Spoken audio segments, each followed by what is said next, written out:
So it is my pleasure to introduce to you Jack Molisani. I've known him for several years now. He runs an amazing conference called LavaCon, which sort of intersects content strategy and technical writing.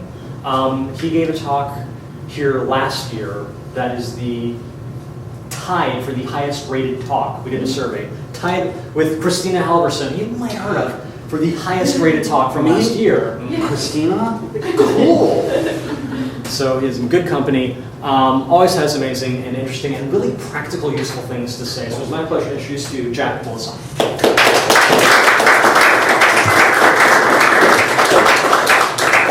Thank you. All right, so the price of free pizza is watching a 3-minute video about my conference. But it's a fun video, and if you look closely, you might even see somebody you know. All right,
part of my job is to bring some amazing speakers together and have a fun time at the same conference.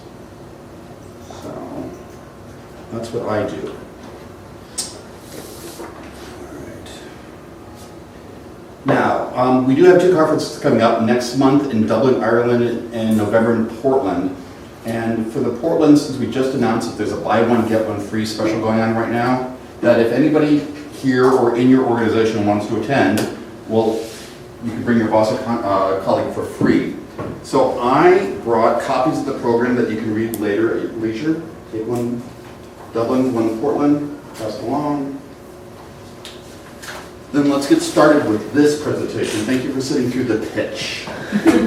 All right, so at my last conference in Las Vegas, the manager of content strategy for Facebook for Business gave this amazing presentation on how Facebook for Business goes about doing content strategy.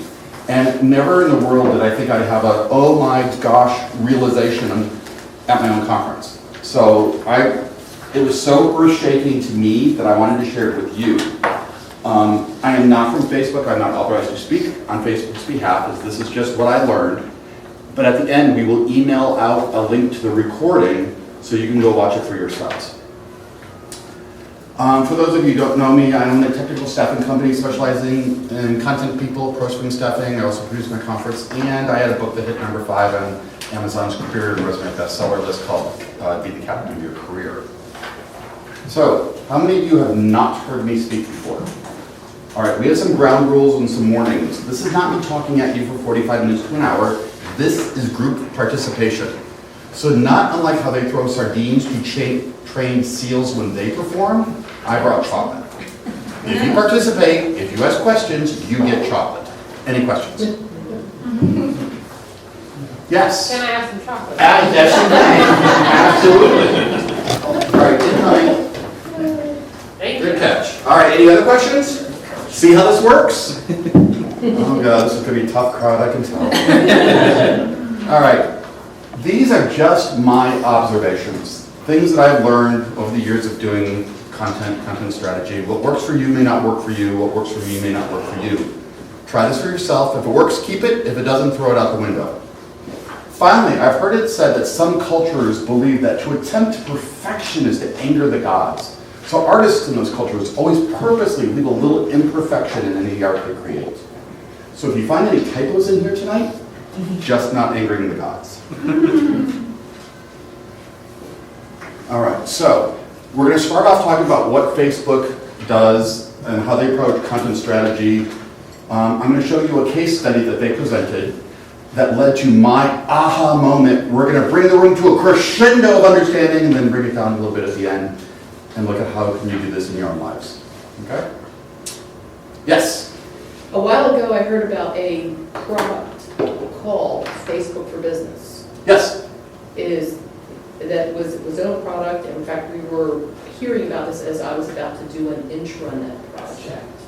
Is that what we're talking about here? Facebook for Business is actually a suite of products that, let me do this, Okay, and if it doesn't answer your question, bring it up again. thanks. Okay. But Hi, I'm not Margot. If you get back to chocolate, if you want the question. Yeah, you have to give the chocolate back. The answer's wrong. What? She's a content strategy manager at Facebook for Business, and I didn't realize this until she said it, that it made perfect sense that Facebook is not a product. It is a suite of products. So everything from your profile to your newsfeed, and no, she cannot tell you what the newsfeed algorithm is, and no, there's no feature to turn off political posts yet. Groups is another whole thing. Her division of Facebook is the one where businesses can either boost posts or create ads. So her team is the team that writes all the content that explains to people how to create an ad. You and me might find it easy, but somebody who has an antique store in Nantucket might not think it's so easy. They have 1.7 billion customers, 60 million businesses follow Facebook, and something like, I don't know, she said 62 languages now. And what's interesting is that it used to be just for teens. Then their parents got involved. Then the teens went to Snapchat. Like the commercial for the Facebook. So how do you develop content for 1.7 billion people that spans not only cultures, but generations? Where every person is different, every person has their own needs. So the way they approach it is what they call people-first content strategy. Margot opened her session with, are you developing content for users or for people? And I had to stop and think, well, that's a good point. Right? How many times have we talked about the users? Users, anybody software users? Yeah. All right. People. It's actually real people using the products that we design for. So that they know their market graphics, they know their demographics, you know, but the first thing they do is their purpose is to solve people's problems. If you've ever sat in on Dave's Start with the Why, it's a very similar thing where the programmers would go, we want to add this new feature. Why? What problem are you trying to solve? They illustrated that point through a case study on YouTube that I'm going to play for you now. And then we're going to ask some questions about this, so pay attention.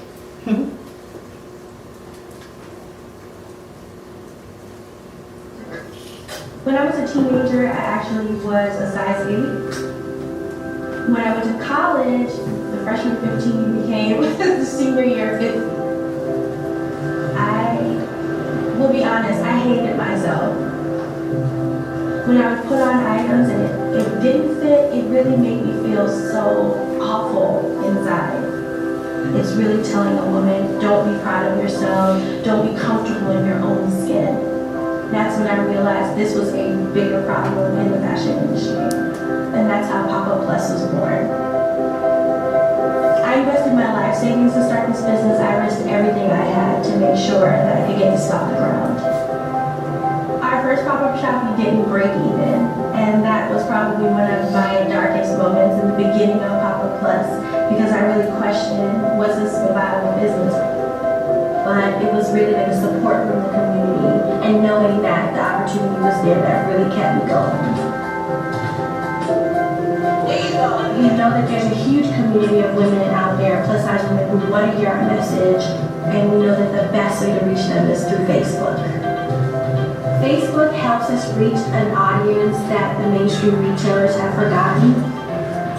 Today, over 70% of our sales come from Facebook, and we've grown 300% over last year. We've shipped 2,500 orders to date. We release a new collection every month, and we have a team that helps you grow the business. When I see a customer come out of the fitting room, she feels confident and beautiful. It reminds me of why I started Pop-Up Plus. We're telling women that you don't have to be a size 2 to be sexy. I don't want any young woman to ever feel ashamed of who they are.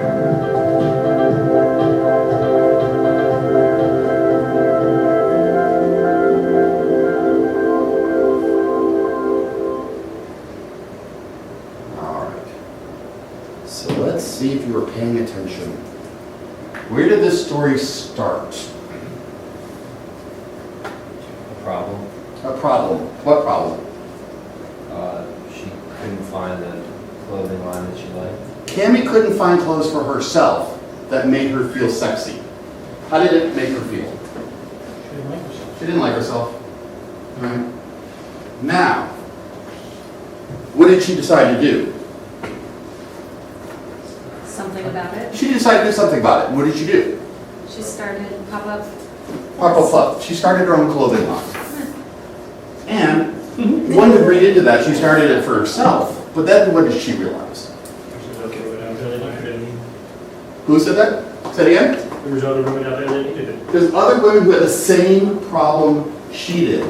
So she decided that she could help other women do what? Find clothes That. means and feel that more valuable than other people. Who said that? Okay. She wanted to help other women buy clothing that Made them feel good about themselves. made them feel good. No, better than good. Great, Sexy. She wanted women to empower them to feel sexy. How did she find people to do it? Customers. How did she find her customers? Facebook. Through Facebook. So what did you, who said Facebook first? Incoming. Okay, I heard it over here too. So she created ads on Facebook. So she did that by going to Facebook for Businesses page and reading how to do it.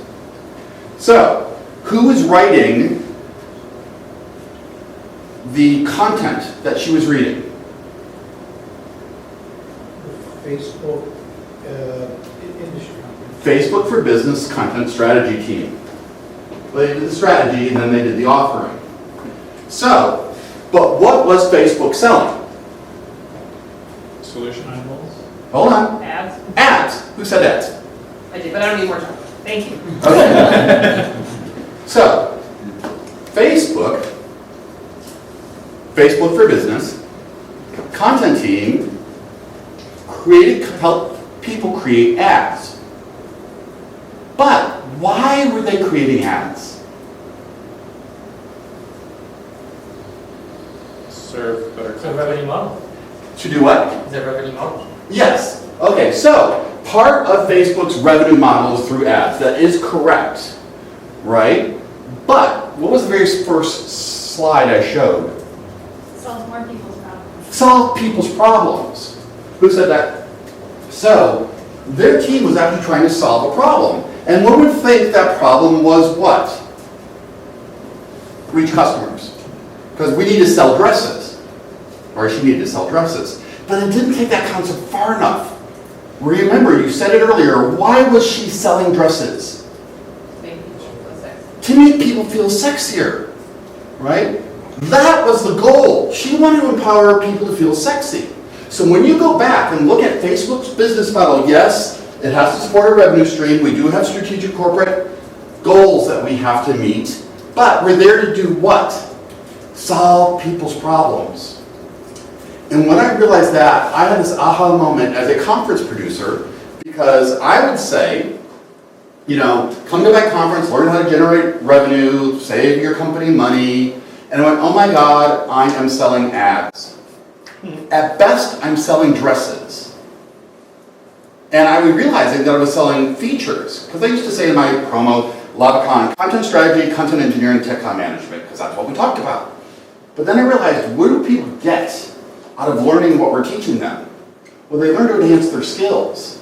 And they learn to find people like them and go out in the world to make a difference. So now my marketing is Lavacon, enhance your skills, find your tribe, make a difference. But that's not even enough either. Make a difference to whom? My audience are content strategists from software companies, small agencies, big agencies, you name it. If a company has a product, let's say QuickBooks, and you're writing content for QuickBooks, who are you trying to help? People who stuff the taxes. People who are doing their taxes, right. So, okay, TurboTax, right? Somebody was saying here. Right. So, if your audience, if you're an agent, who here works for an agency? Okay, who's your customer? I'm going to put you on the spot. Sure. Okay, you're an agency. Who's your customer? Director of marketing For, for really anywhere, but I'd say university. okay, I assert you're wrong. Those are not your customers. Sure. Who are your customers if you work for an agency? Yes? Your customers' customers. The customers. You are not writing content for your customer. You're writing content for their customer. And until you get in that mindset that you are writing for people, not customers. Anybody ever lived in Los Angeles? Anybody ever written a screenplay? Okay, here's a bit of a trivia question for you. If you're writing a screenplay, who do you think your target audience is these days? Throw up. Producers. Who? Producers. Oh, who said that? Oh, I just heard one. Yeah, that was the punchline. Oh. No one listened to her. If you didn't hear what she said, who do you think the typical, if you're writing for a screenplay, who are you writing for? Teenagers. Teenagers. Who said teenagers? Okay, give me a date range. 15 to 19. 15 and 19. Anybody else have a guess? Okay. Well, again, you're wrong. You're partially wrong. What was your name? Amanda? Amanda? Yes. So, Amanda, who are you writing for? I said producers. Producers. You are writing, the producer is the person who buys your screenplay and then goes out and get it produced. And your job stops there. Once they buy an option on your screenplay or buy it outright, you're done and out of the picture. They then go off and take it and do whatever they want for it. But if the producer never buys it, it never gets made. So it's again that concept of who are you writing for? Are you writing for users or customers? Right? Your customer who pays you or your customer's customer because they're the person using the product. And that was the realization I had, that at best I was selling ads, right? Where now I approach my job is I give my audience the tools they need to help their customers be more successful. There's a whole concept right now called customer success, where in the old days, you'd buy software like Photoshop or QuickBooks, and a person would try to use it, they would get frustrated, and what would they do? Call tech support. Now, by the time the customer calls you, they're already what? Angry, frustrated. Here, come here. All right. Why wait for them to call you all angry and frustrated when you can be proactive? This went out to somebody, I don't remember who. So now, so Adobe, when you buy Photoshop, you can go online and find thousands of how to do videos on YouTube. Right? Both made internally and by end users. If you subscribe to Constant Contact for the first time to do an email marketing campaign, somebody from Constant Contact picks up the phone, calls you and says, let me show you how to do your first campaign, and they just walk you through it. It's ensuring their success by being proactive with content on the front end instead of waiting to the back end when they're all upset. Right? That is a very proactive stance to take, and you need content that supports that. So, when we were talking about, what are we talking about in this presentation? Remember the first slide? Solve people's problems. How do you know what problems they're to solve? Talk to This is them. a rough crowd. Talk to them. Talk to them. Right? If you're in a software company, go talk to the tech support people. What are people calling in about? Right? Do usability studies. Watch how people use these. And I'll share a story with you that I'm based in Los Angeles, but folks were getting older, so I got a little mother-in-law's apartment in Jacksonville, Florida. Woo-hoo. And my 82-year-old landlord was up in arms because they wanted to put in digital billboards in our county and wanted to start a public awareness campaign where she got on a list and she didn't want to put her name on it. I go, well, you can't do that, it's called spamming. She goes, I don't. But the point is, she wanted me to teach her how to use Constant Contact. And I realized that an 82-year-old needed a completely different user experience than a millennial would, right? And I was talking with one of my speakers from the conference who's the head of content management at Amazon about this, and she says, you got a point. Now, we realize it's not really about age, because I know some really computer literate 82-year-olds, and I know some people who are young, who, not so much so, but some really literate computer 82-year-olds, so you can't assume their computer literacy based on their age, but you can make some general assumptions, right?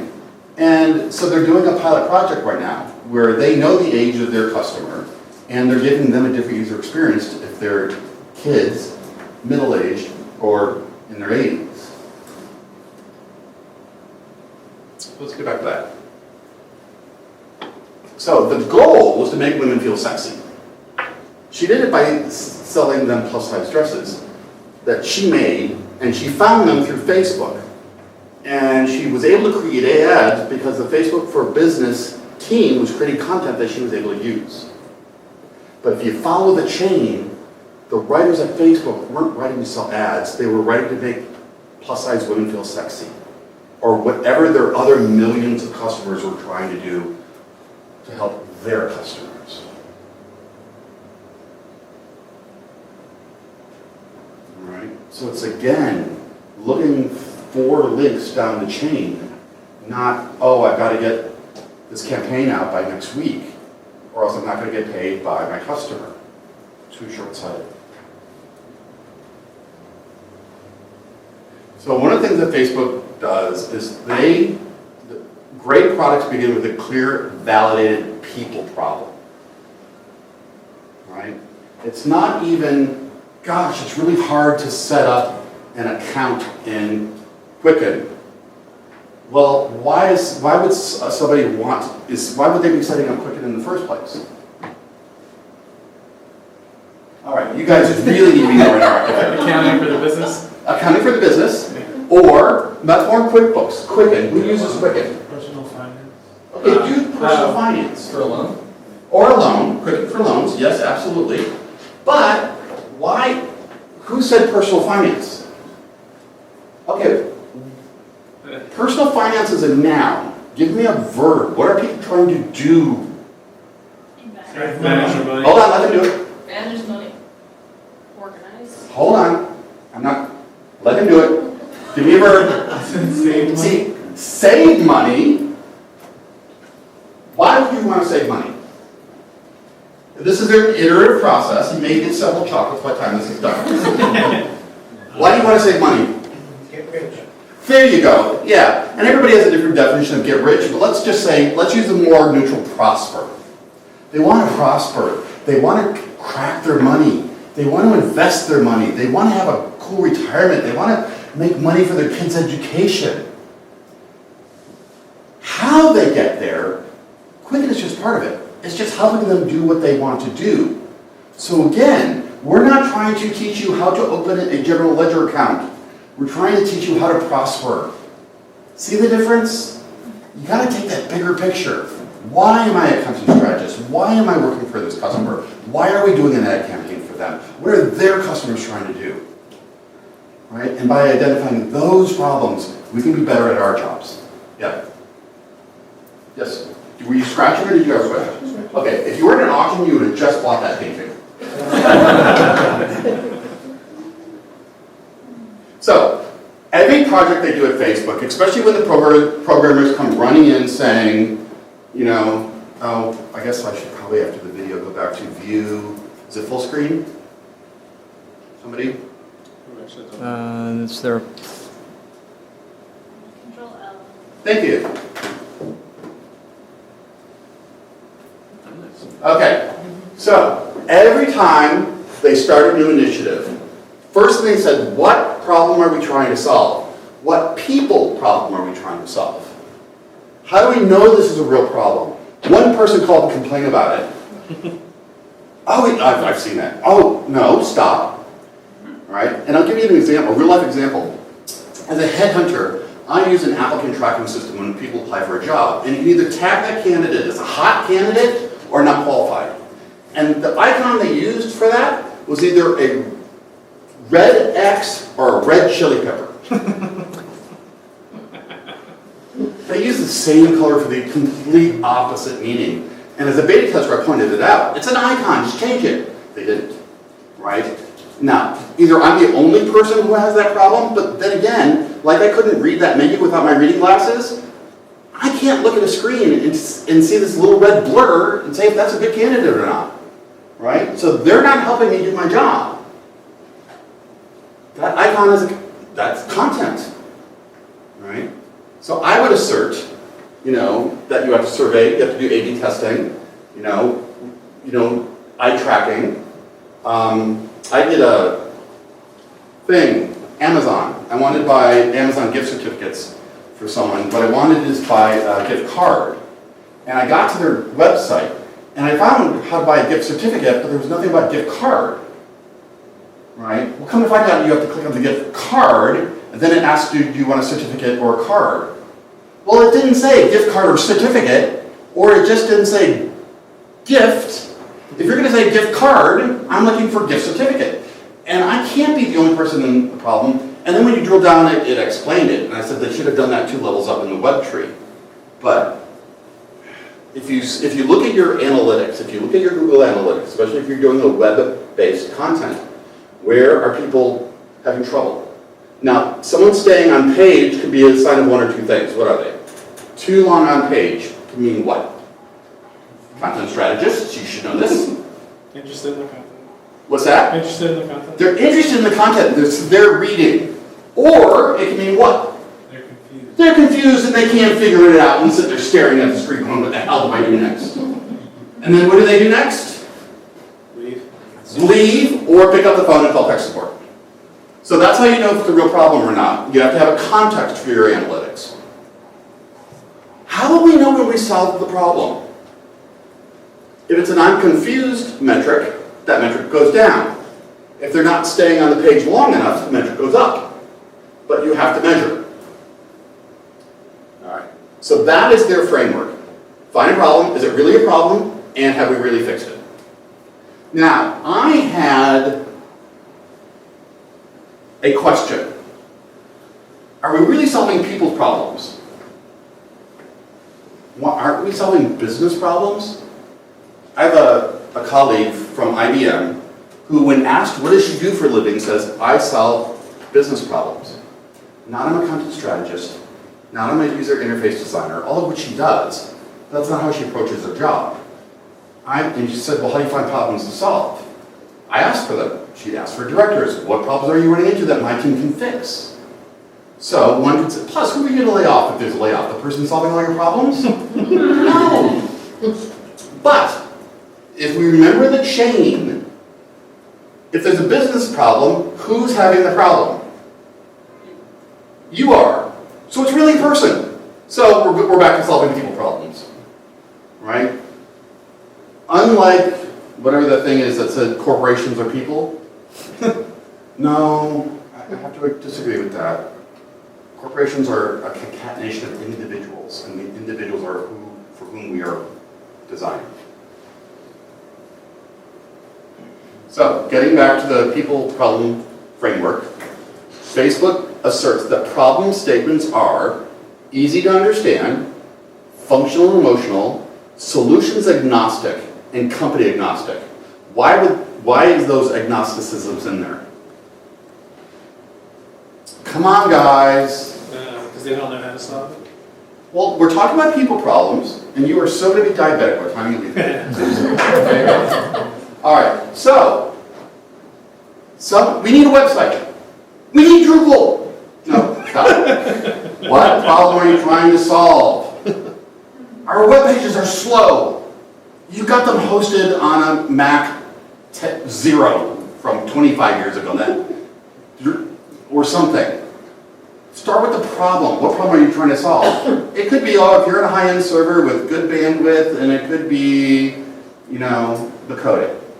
Or it could be that the tool you're using is not robust enough to support your level of content, right? But if you say the solution is a faster server, it doesn't have to be a Dell server, it doesn't have to be an HP server, it just has to be a faster server, right? Which is why it should be tool and company agnostic. Right. Of course, the real answer is we need it, but you can't say that in this slide. All right, any questions on that? All right, so if we're going to wrap this up soon. I loved this slide from Facebook's deck. So often we go, look at the content we produced. Isn't this a great campaign? And you never see all the steps it took to boil that slogan down to 2 words. Think different, or try harder, whatever your ad campaign is. Just do it. That's 3 words. They can do better. All right. But again, how long did it take to find out what that culture is, what your customer's trying to appeal to, who's their audience, what would appeal to them, how do we approach them, what content strategy are we going to take? That's a lot of questions. I would assert we are not writers, we're questioners. We ask questions for a living, that's what we do. Right? And I have a great story I heard once where this guy ran a machine factory for 40 years and finally retired, and nobody could figure out anything without him. And then a machine broke, and they called him in to fix it, and he came back as a consultant, and he took a piece of chalk, looked it over, put an X and went, replace that. They sent him a bill for $50,000. And he goes, $50,000? Can you please itemize this bill? And he sent back a new bill. Said, piece of chalk, 3 cents. Knowing where to put it, $9,999.97. All right? But a lot of people don't see this part of the iceberg. Right? Anybody here deal with clients on the sales capacity? Right? I know you do. Yeah, someone. All right? time, our job is not selling this, it's selling this. This is our design methodology. This is what makes us better. You know, we try harder. Harder than whom? It hurts. But the point being is, I'm assuming that what you do, you are very good at what you do. Or those of you who are not between assignments. But when you are having an assignment, I assume you're good at what you do. Right? So what you really are selling is your methodology. How can we help solve your problem? This is how we do it. Okay? So, it's all fair and good to say you should be solving people's problems during your content strategy. Where else can you personally apply this in your lives? I assert in a business case, you want to go to a conference, you want a new laptop. Well, if you say, I want a new laptop, I'm going to come back and say, I want a Ferrari, so.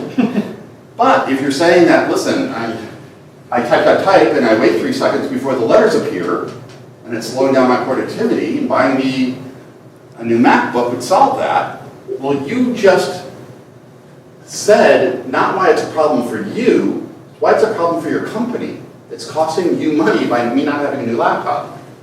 Or I'm not going to a tech conference and learn what the next generation is wanting to learn. In your own personal branding, if you're looking for a position, what makes you different than the 5 other people who are applying for that job? All right? What makes you different is that you solve business problems. Even during a job interview. Has anyone gone on a job interview where the person sits down and goes, so, tell me about you? More than one. What I normally do in those circumstances is goes, tell me a little bit about the business problems or the problems you're running into so I can have a context for to answer your questions.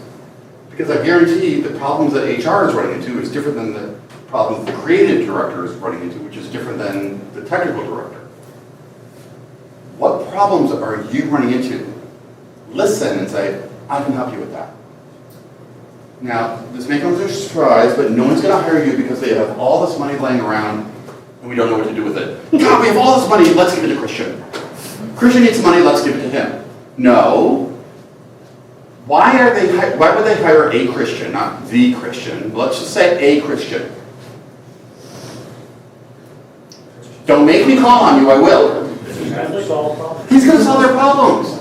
Either there's too much to do, or we have a bottleneck in production, or the last agency we used just really didn't get our audience, or now maybe we're expanding into a new audience. Maybe we're going after a European market segment, right? And like the classic example of Kentucky Fried Chicken, when translated it into Chinese, said, "Eat your fingers off."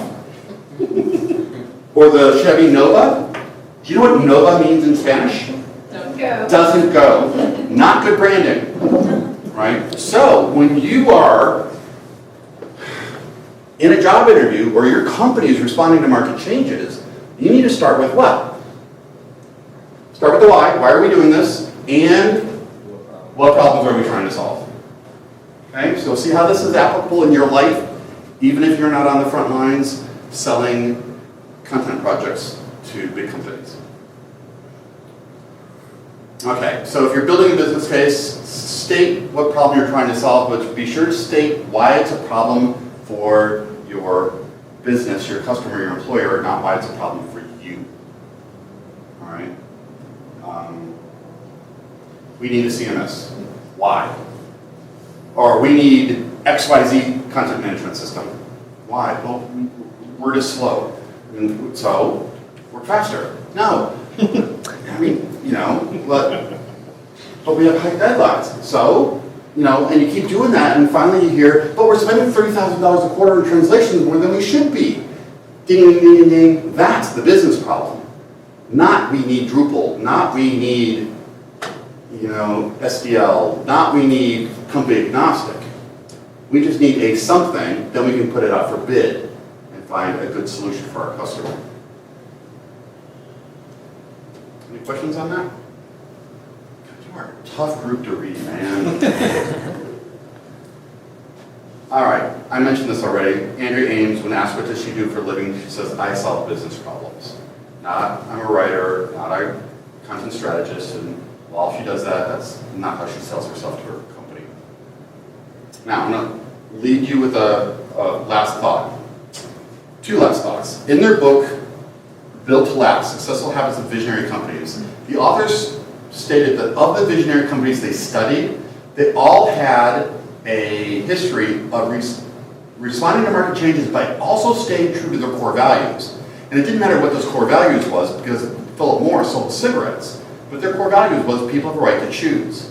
And a friend of mine, who's a content strategist, illustrates this concept brilliantly on how you individually can respond to market changes while staying true to your core values. And it was so brilliant, I'm just going to read it verbatim.